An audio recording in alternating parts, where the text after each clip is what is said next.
If you were a starter for USC's offense, defense, or on special teams, you're getting an A. You are Locked On Trojans, your daily podcast on the USC Trojans, part of the Locked On Podcast Network, your team every day.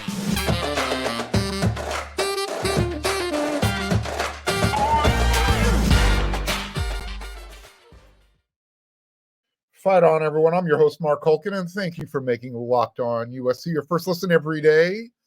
Whether you're watching on YouTube or wherever you like to download your podcast, we are free. I so much appreciate your support. You can show your appreciation and really help the show.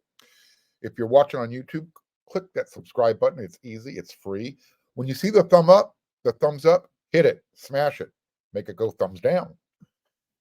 And I don't want you to miss one episode of Locked On USC Monday through Friday. Hit that bell notification button. That way you're locked on in. This episode is brought to you by Game Time. Download the Game Time app, create an account, and use code LOCKEDONCollege for $20 off your first purchase.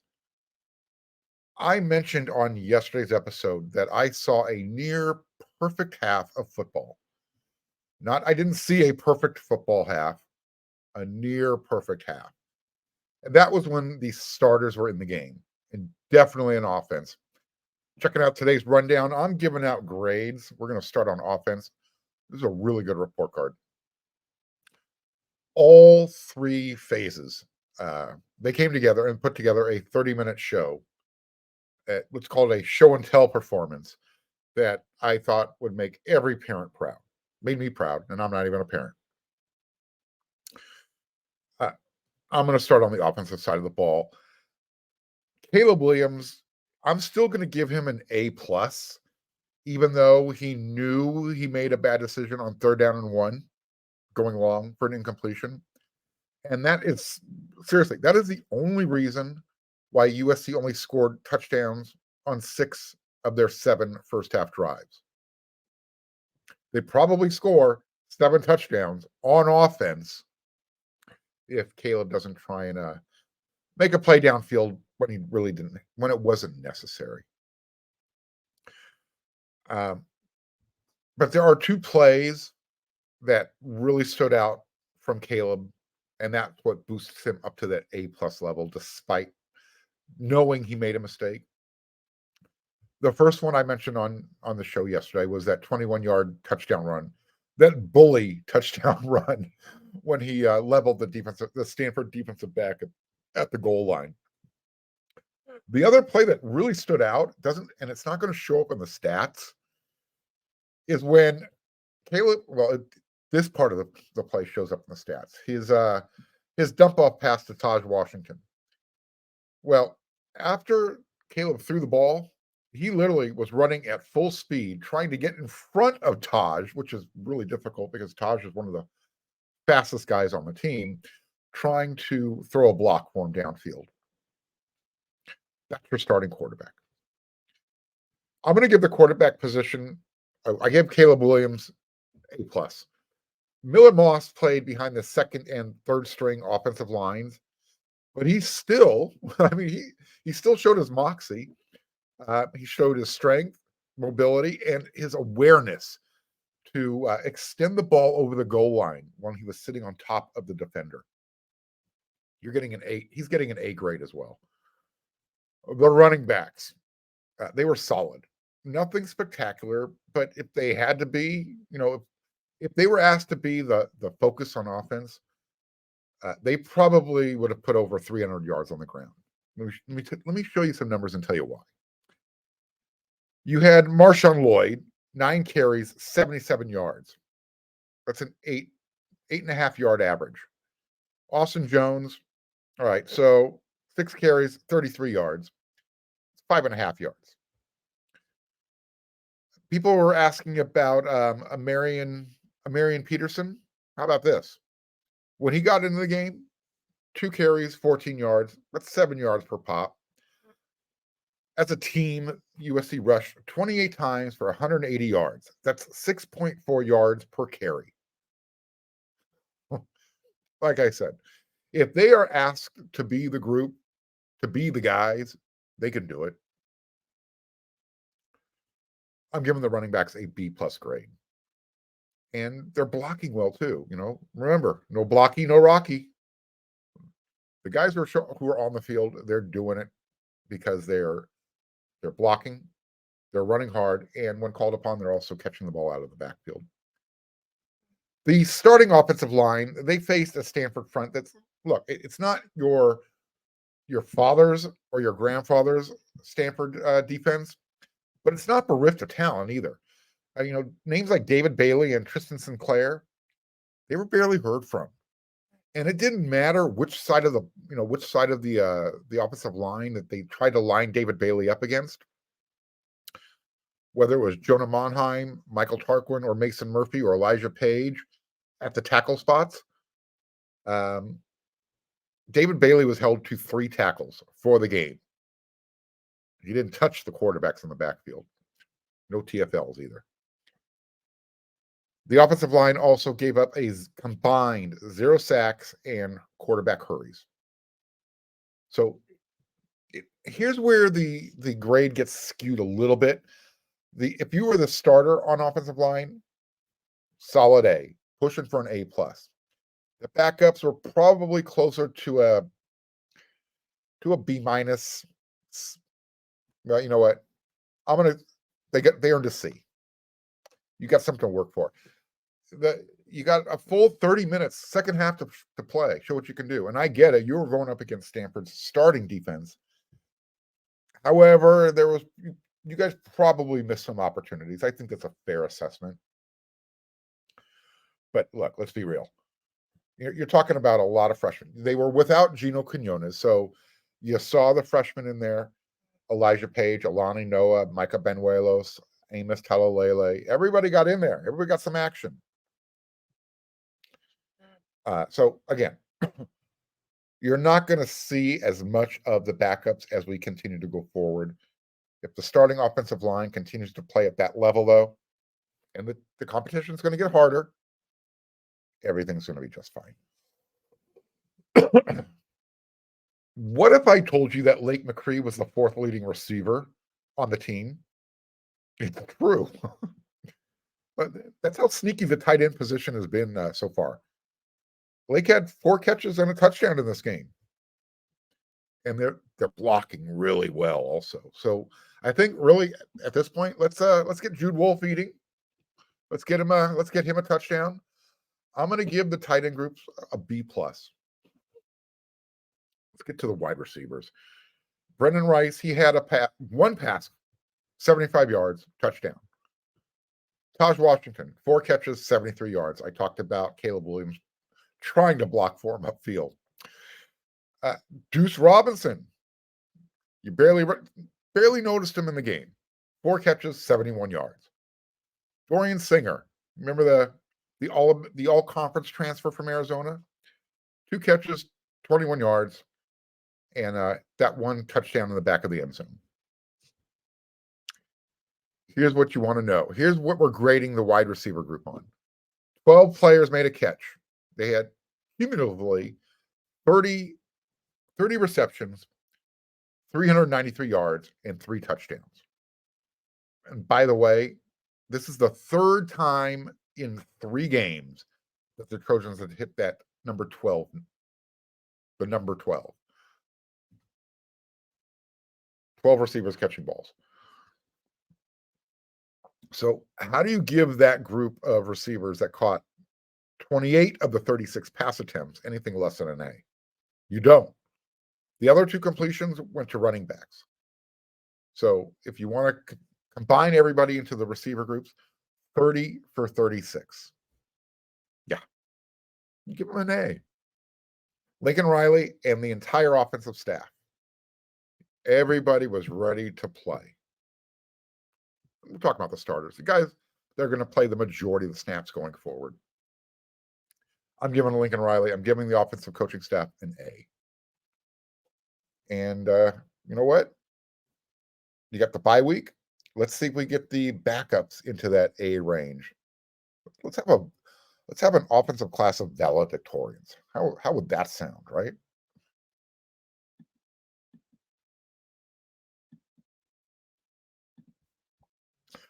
Trojan fans, you really need to stop stressing out trying to get tickets. And you only got a few more home games, so download the Game Time app. They've got these killer deals on last-minute tickets and their best price guarantee. You can stop stressing over the tickets and start getting hyped for all the fun you're going to have at those Trojan football games.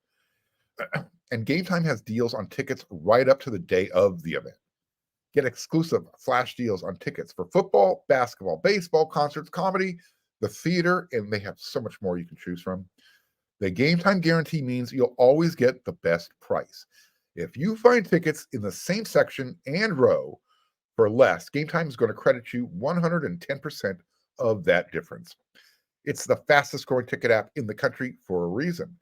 Get images of your seat before you buy so you know exactly what to expect when you arrive. And you can buy tickets in a matter of seconds. 2 taps and you are done. And they're going to send the tickets directly to your phone. That way you're never digging through your spam folder in your email trying to find them. Snag tickets without the stress with Game Time. Download the Game Time app, create an account, and use code LOCKEDONCollege for $20 off your first purchase. Terms are going to apply. Again, create an account and redeem code LOCKEDONCollege for $20 off.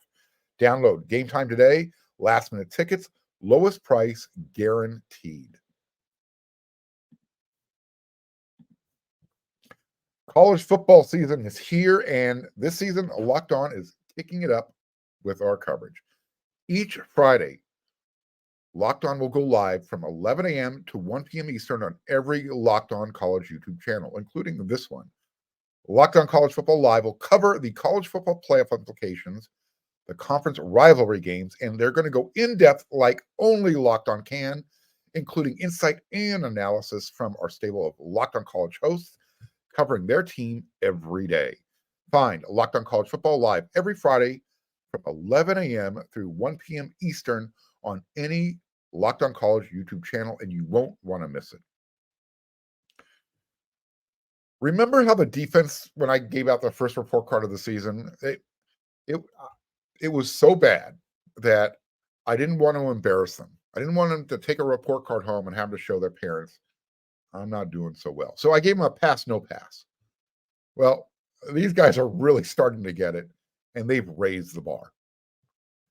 This season's Trojans defense has made, they have made considerable strides over last year, and especially since they gave up 28 points to San Jose State to open the season. Since then, they've held Nevada to 14 points, and then this past week, they educated Stanford on what it means to have a dominant front line of defense. They only surrendered 10 points. Let's start up front, though. Solomon Byrd, Alexander, Jamil Muhammad, those have been the 3 most consistent guys up front. But it's the depth with this group. You know, when you combine that defensive line and the rush ends, they're making an impact, and they're making that impact where we were hoping to see last year. We are now seeing it, and that's because of the depth. It's the bringing in more players, and they're showing a real tenacity, a real attitude. I'm giving the defensive line. I started off with an A. I'm going to go with an A-, just because I need a little bit more consistency from the rest of the group. But you know what? An A- is a lot better than pass. That's an A grade. Mason Cobb, linebacker. He's missed the last 2 games with a mysterious injury. Eric Gentry, who is still not quite 100%. Did you know? Look, he played the most snaps in the game against Stanford. But you can tell he's still trying to find his rhythm. Rajon Davis, Shane Lee, Taka Curtis especially. This group took another step. They're gaining more confidence. And if the way they kept the tight end position for Stanford in check, you know, between Rajon in coverage or the nickel, the nickel safety, they're getting the job done. And look, I know Stanford gave up The defense gave up 200 yards rushing to Stanford. But the linebackers were really good in run support. Go watch the film. They were filling the gaps. They were making the running backs have to go outside. And that's why the safeties led the team in tackles. I want to go over the linebacker snap counts, though, because it's important. And this is why I'm giving them a B+. Eric Gentry, 36 snaps. Rajon Davis, 35 snaps. Again, not the 60 he had in the last game, but, welcome back. Taka Curtis played 34 snaps. Shane Lee, 31. That's a really nice, even disbursement of repetitions at the linebacker spot. And again, it's going to look even better once Mason Cobb is back in the fold. Again, B+ for the linebackers. Do I have to tell you how good Kalen Bullock and Max Williams and Jalen Smith and Bryson Shaw looked at the safety spots? Because if you don't know, they looked fantastic. Max Williams got the interception to start things off. Kalen has looked at like the All-American he earned last year, these last two contests. And Bryson Shaw is literally hitting people so hard. He's causing the opposing players to get some snot bubbles. That's what you want to see from your defense. And when you're getting that from your safety position, it's good stuff. We know Kalen Bullock and ball hawk. We know Max Williams has an eye for the ball. We're now seeing, Bryson Shaw healthy. There's a reason why Alex Grinch wanted him on this roster. Jalen Smith, I think he's got the nickel spot locked down. I'm giving the safeties an A. Disagree? You let me know. You know where the comment section is on YouTube. Let me know what grade you would be giving out. What about the cornerbacks? They gave up one big pass play. They gave up no touchdowns. But other than that, they weren't really getting tested that much either. The secondary only gave up 140 yards through the air. I'm going to give them a B. There's still room for improvement. Jacoby Covington, he wasn't available for this game. He's nursing some sort of minor injury. But Damani Jackson, he's getting a little bit better. Sia Wright looks a lot better this year than he did last year. The competition is going to start stepping up. Maybe not the bye week, maybe not against Arizona State. But after that, the competition starts to step up with the quarterback play. I'm going to give Alex Grinch an A for this game. This game. He had his guys ready to play. They were doing their job. And you can see the defense. They're getting better from week to week. Are there areas that are, still room for improvement? Will they face tougher tests coming up? Yes and yes. Again, but the bye week and the road test, and Arizona State is not the test. Playing on the road is the test. It's going to give everyone a chance to see how the team responds when they do give up a big play on the road, and they will. That's what you get with this defense, with this scheme. It's not so much the guys on defense. The scheme is high risk. It's a high risk, high reward type of defense. They're aggressive, and when you play aggressively, you have to be perfect. Otherwise, other teams are going to get their shots. So, again, for this game alone, because it was a rivalry game, it was the last one against Stanford. As USC goes to the Big Ten and Stanford goes off to the ACC. Seeing how these guys came out ready to play and holding Stanford to 10 points, it was a new system. They only had 1 week of film to watch against Hawaii. They were dialed in. They did their job.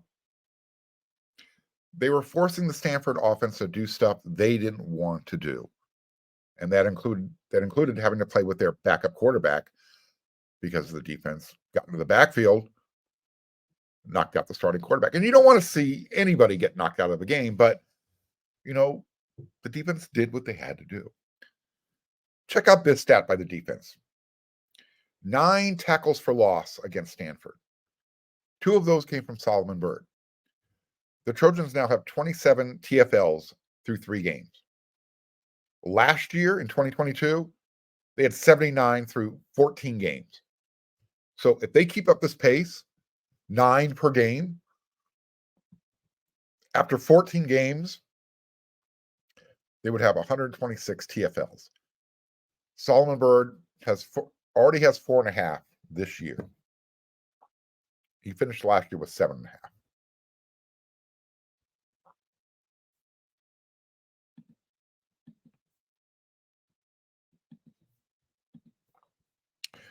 Get ready for the NFL season with incredible offers from FanDuel, America's #1 sportsbook. Right now, new customers, you can bet $5 and you're going to get $200 back in bonus bets, and that's guaranteed. Plus, all customers who bet $5, you're going to get $100 off. Let me repeat that. You're going to get $100 off from NFL Sunday Ticket from YouTube and YouTube TV. Just bet $5. That's all you got to do. So now is the best time to join FanDuel. The app is easy to use, and you can bet on everything from the point spreads to the player prop bets and much more. How many TFLs will Solomon Bird get in the next game against ASU? Go bet that. So visit FanDuel.com/lockedon and kick off the NFL season with an offer you won't want to miss. FanDuel, an official sports betting partner of the NFL.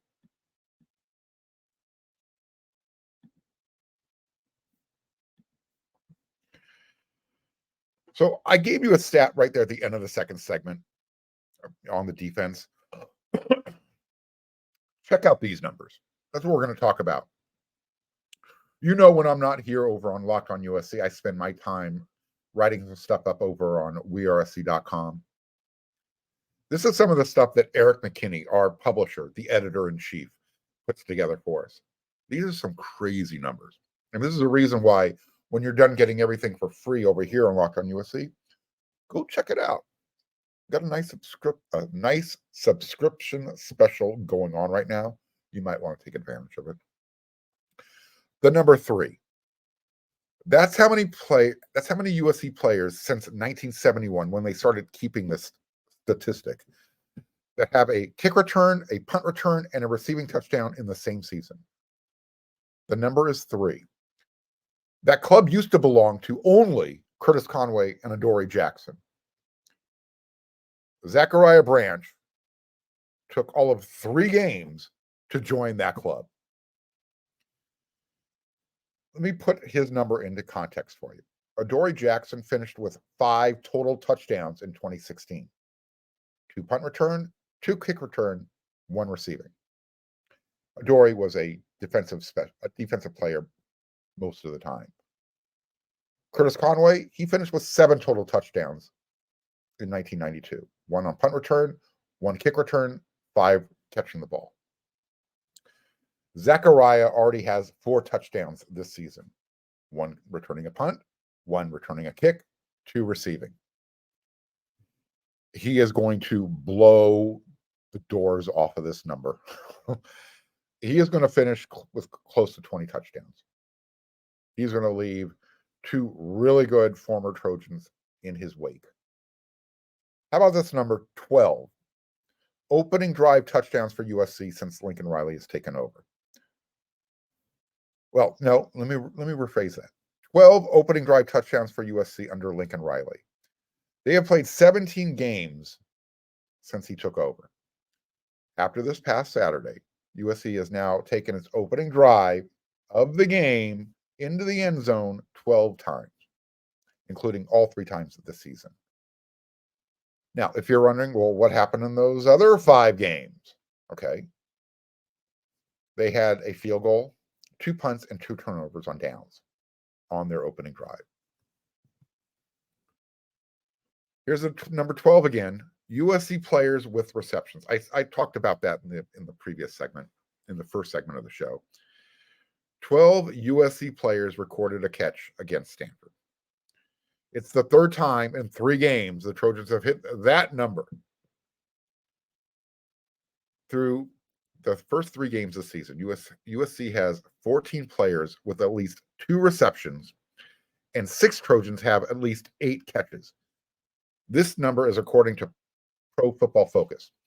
There are 12 players this season who have been targeted at least 8 times and have caught 100% of the passes thrown to them.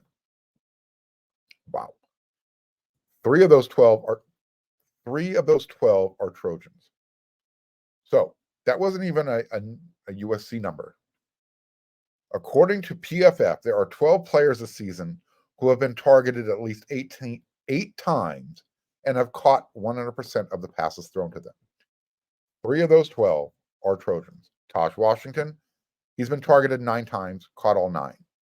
Blake McRee, Dorian Singer, 8 times each, 8 catches each. No other team has 1 player among those 12. This is probably why USC is not going to have a number 1 receiver. How about the number 65? That's how many career touchdowns Caleb Williams has at USC. Okay.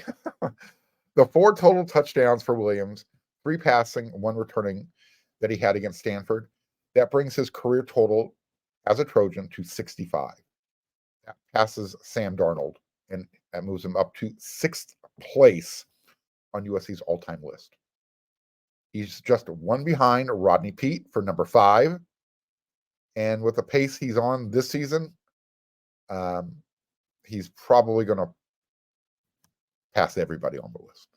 I don't know what that number 1 number is. Caleb Williams wants to be immortal. I talked about that on my Monday column, What If? You need to go check that out when you're done here at Locked on USC. If Caleb Williams becomes immortal, Superman, step away. The real Superman is here. How about the number 74? That's how many players played against Stanford. This was another game this season in which USC and their coaches had an opportunity to just empty the bench. See what they got. 20 defensive players logged at least 20 snaps. The coaching staff is going to know who they can count on once these games start getting a little bit tougher.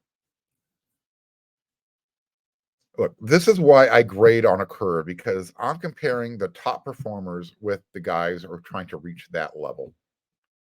When you've got 74 players playing in a game, it's hard to say, all right, well, this group did this group did that. You kind of have to break it down into subgroups. Ooh, here's a cool number. 178. That's total points scored by USC through 3 games. USC has scored 178 points through its first 12 quarters of football this season. That number is tied with the 2005 USC team, which had an offense, I don't know, Matt Leinart, Reggie Bush, Lendell White. Do I need to go on? By the way, that 2005 team, they played their 4th game of the season against Arizona State in Tempe, Arizona. Guess where USC's next game is? Arizona State does not have a good defense this year. See where I'm going with this? 2005 was a really special year up until that last game. We're going to try and change the course of history. So that's it for this show. I'll be back with another episode of Locked on USC tomorrow, because that's what we do 5 times a week. You'll tune in because you know I'm always bringing something new, something different. That's what separates this show from the rest. You're going to get 30 minutes of content, and it's not just going to be highlights of videos and raw stuff. I'm going to give you some insights, some stuff that credentialed media can bring you. So until that next episode tomorrow, you know what to do, everybody.